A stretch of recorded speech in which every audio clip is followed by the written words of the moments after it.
ৰই ৰই বিনালে নিশায় বিনালে ৰাতিপুৱা বলে কিমান পৰ এইটো মই বনোৱা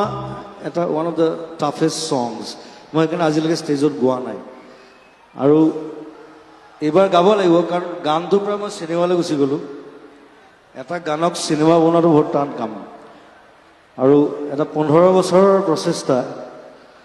15 বছৰ আগতে মই ৰাজেশক কৈছিলোঁ যে মোৰ এনেকুৱা এটা ষ্টৰী আছে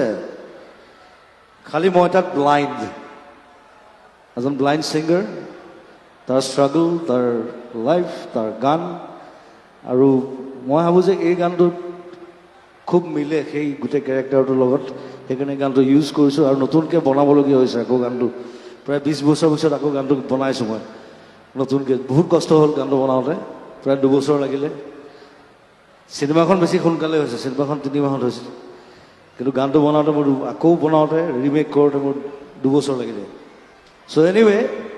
it will be nice film আৰু অসমৰ প্ৰথম কমপ্লিটলি মিউজিকেল চিনেমা কোনো কৰা নাই অসমত আজিলৈকে সেইটো মই কৰিছোঁ